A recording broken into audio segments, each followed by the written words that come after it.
Periféria Egyesület 1995-ben alakult. A munkát, ami az utcai szociális munkát jelenti, mi egy fél évvel hamarabb elkezdtük.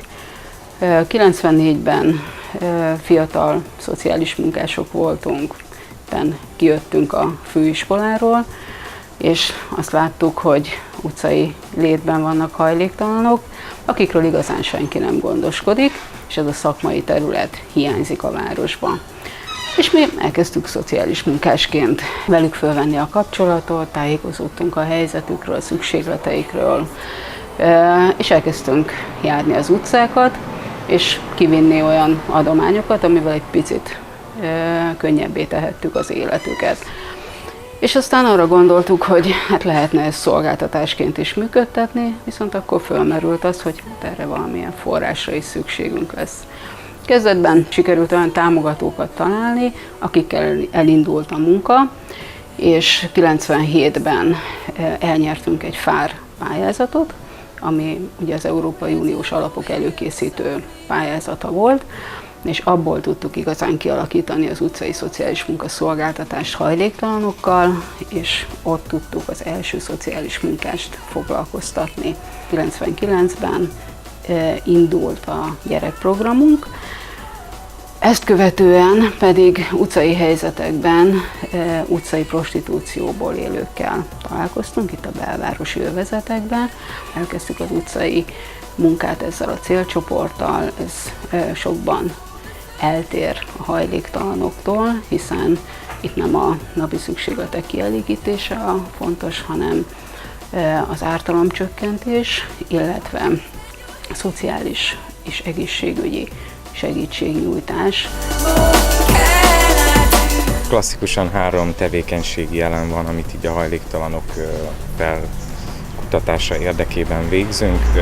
Első ez az úgynevezett felderítés, ez gyakorlatilag a velük való kapcsolattartást szolgálja, felkutassuk őket, illetve információkkal ellássuk, milyen ellátásokat tudnak igénybe venni, gyakorlatilag hol tudnak tisztálkodni, ezek az emberek napi egyszeri élelemhez hol tudnak hozzájutni.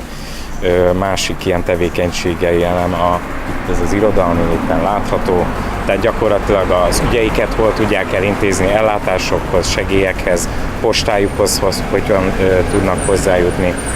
Illetve van egy harmadik, ez pedig az úgynevezett ellátási területnek a rendszeres bejárása. Itt főként tehát nagyon sok ruhaadományt, élelmiszert, paplant, tehát leginkább természeti adományokkal látjuk el őket. Vannak olyan emberek, akik már 10-15 éve ügyfelünk és utcán élnek, és semmilyen más ellátási formát mondjuk nem vesznek igénybe. Maga az igény az úgy született, hogy ahogy a hajléktalanokkal végzett utcai szociális munka során nagyon-nagyon sok gyerekkel találkoztak, többször találkoztak gyerekkel, és ekkor jött az ötlet, hogy erre a szükségletre ez a pályázati kiírás, ez teljesen tökéletesen megfelel. Ezzel indult tulajdonképpen a program, majd a pályázati finanszírozás másfél éve alatt rájöttünk, hogy itt konkrétan ilyen, hogy utcagyerek, aki az éjszakáit is kint tölti az utcákon, így ez nincs. Viszont a pályázat egy nagyon-nagyon rugalmas konstrukció volt, ami lehetőséget adott arra, hogy menet közben reagáljunk arra a felmerülő igényre, ami egyébként jelentkezett is. Ekkor láttuk azt, hogy a Huszártelepről származnak nagyon-nagyon sokan ezek a gyerekek, nyírszőlősi iskolába járnak, aztán azt láttuk, hogy nagyon sok hátrányos helyzetű, halmozottan hátrányos helyzetű gyerek van, illetve ami még fontos, hogy a magatartási problémák kerültek előtérbe. Alapvetően a célkitűzés az, hogy fejlesszük ezeket a gyerekeket, azokat, akiknek valamilyen magatartásbeli, szociális problémája van, tehát valamilyen hátránnyal, valamilyen készségbeli, képességbeli hátránnyal küzdenek.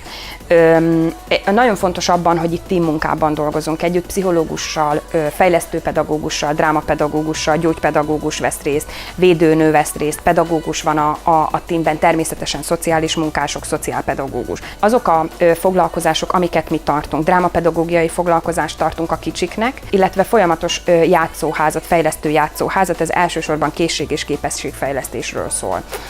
A nagyobbaknak szoktuk elkezdeni már az ilyen negyedik, ötödik osztálytól, ami önismereti csoport, aztán kommunikációt fejlesztő, készség-képességfejlesztő csoport. Az utóbbi időben indultak be a különböző párkapcsolatos csoportjaink, ami arról szól, hogy egy picit beszéljünk arról, ami a kamaszokat, a tinédzsereket foglalkoztatja, de ez egy strukturáltabb formát jelentett, körben leülünk, és fel lehet tenni azokat a kérdéseket, ami egyébként őket foglalkoztatja.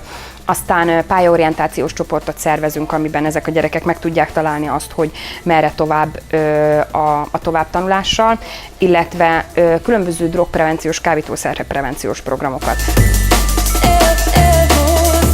A Periféria Egyesület 1997-től 2004-ig az utcai munka keretén belül egy speciális célcsoporttal is foglalkozott, ez az utcai prostitúcióból élő személyek. Számukra különféle speciális szolgáltatásokat, elsősorban általomcsökkentő szolgáltatásokat vittünk ki a város azon pontjaira, ahol ők fellelhetők voltak. Ez a munka napjainkban kezd ismét újraéledni. A régi megszokott szolgáltatásokat nem tudjuk biztosítani, és most a szolgáltatás kialakítása van folyamatban. Nemzetközi kapcsolatokat is építettünk ki, illetve van egy nyertes pályázatunk, aminek keretében a megfelelő szolgáltatásokat fogunk tudni kialakítani számukra. 2003. november 1-től működteti az Egyesületünk a diszpécser szolgálatot. Tevékenységi területe 3 megyét, Jász-Nagykun-Szolnok, Hajdú-Bihar és Szabolcs-Szatmár-Bereg megyét érinti. Tulajdonképpen ez egy telefonvonal, ahol 24 órában várják a közterületen bajba jutott állampolgárokkal, elsősorban hajléktalanokkal kapcsolatos telefonhívásokat, utcai bejelentéseket. Erre a szolgálatunk munkatársai hatékonyan, minél előbb megpróbálnak reagálni ezekre az utcai bejelentésekre. A fő célunk az, hogy minél hamarabb a megfelelő szolgáltatásokhoz jutassuk a bajba került embereket. A programot kimondottan utcán élő hajléktalan embereknek terveztük megvalósítani, azonban rá kellett jönnünk arra az elején, hogy maga a kiírásnak a feltételei nem igazán utcán élő hajléktalan embereknek biztosítanak lehetőséget a részvételre, ezért utcán élő hajléktalan emberek mellett intézményben élőket is bevontunk. Nagyon sok szigorú feltétel volt, ami után, több szűrő után kiválasztottunk 5 ügyfelet, aki részt tudott venni ebben a programban. A legjelentősebb elemei voltak egy nagyon intenzív felkészítő szakasz csoportfoglalkozásokkal. Ezek motivációt erősítettek, munkaerőpiaci integrációt erősítő ismereteket nyújtottak. Ezután volt egy 8 hónapos képzési időszak, ami során az ügyfeleink Debrecenbe jártak át, 3 OK is bizonyítványt szereztek, illetve ez alatt a 8 hónap alatt laktak önállóan piaci albérletben támogatással. A támogatás az pénzbeli támogatást is jelentett a részünkről, illetve elindult egy nagyon szoros szociális munkással történő együttműködés, együtt dolgozás gyakorlatilag azért, hogy ők bent tudjanak maradni ebben a programban, illetve a lakhatást, illetve a képzést követően kellett önállóan saját forrásukból lakniuk, tehát önálló lakhatási szakaszt biztosítani, vagy teljesíteni, és volt egy elhelyezkedési, munkaerőpiaci integrációs elvárás is a program részéről, 2 embert sikerült elhelyezni, és így teljesíteni ezt az elemet is. Próbáltunk olyan ügyfeleket behozni a programba, akikről úgy gondoltuk, akár néhány találkozás után, hogy ők lehetnek azok, akik végig tudják csinálni mindenféle nehézség ellenére a programot. Kint laktuk az anyaotthonba, a Tokai úton, mert nekünk, ami van lakás, azt rendbe kellene hozni még mai napig is, csak nincs rá keret, nincs rá pénzem, és akkor úgy mentünk ki oda, de így átmenetileg, és akkor jöttek a perifériától ezek az úri emberek, és akkor kerestek ilyen tanulni vágyó hölgyeket, urakat. Na hát akadt is egy jó pár, és csak 5-en maradtunk bent, mert voltunk előtte ilyen képzéseken, szortíroztak minket, IQ-teszteket kellett csinálni, szóval mindent kellett csinálni, és akkor úgy kerültünk mi be ide, de onnan kerültünk ki az anyaotthonból. A másik, meg kaptunk 3 szakmát ezzel a tanfolyammal. Takarítógépkezelői, takarítói, meg pargondozói. Hál' Istennek mind az 5-en sikeresen letettük. Nekem nagyon jó volt ez a terápia, mert mindig olyan negatívan láttam. És most már pozitívan is tudom értékelni, amin van. Mert ugye nagyon sok mindenen keresztül mentünk mi azért a gyerekkel, és ez nagyon jó volt. 2010. május 1-én indult a program.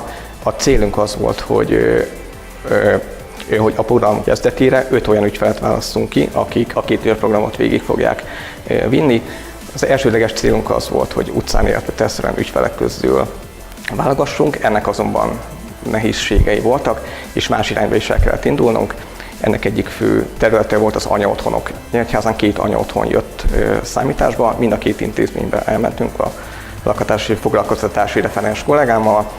Itt meghirdettük a programot, szórólapot vittünk, tájékoztattuk az ügyfeleket, és megadtunk egy határidőt, hogy egy pár héten belül jelentkezhetnek. Az én feladatom tulajdonképpen esetkezelés volt, tehát az ő életüknek figyelemmel kísérése, ez kitért az anyagi segítségnyújtás és elsősorban, vagy hogyha egyéb olyan problémákkal találták magukat szemben, akár a lakhatás során, akár a képzés során, akkor hozzám fordulhattak. Kötöttünk hogy az ügyfelekkel együttműködési megállapodást, és abban le volt írva az, hogy bizonyos alkalmanként neki meg kellett jelennie, itt az irodában engem megkeresve, illetve nekem is volt, hogy csak úgy, hogy hirtelen megleptem, hogy ugye valóban ott tartózkodik-e. Az én szerepem foglalkoztatási és lakhatási referens, ami tulajdonképpen a főbérlőkkel való tárgyalástól a megfelelő albérletek felkeresése, a kliensek segítése abban, hogy megfelelő albérleteket tudjanak találni, amik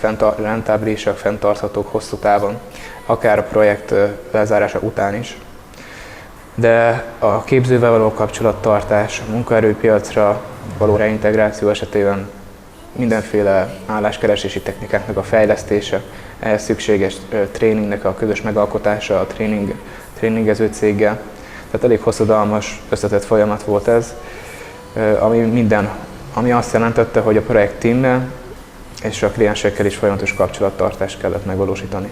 Nyíregyházán azok az albérleti lehetőségek, amik kínálkoznak, azok többnyire olyan cégek által vannak hirdetve, amelyeknek a szolgáltatásait igénybe kell venni szükségszerűen, és ezeknek díja van.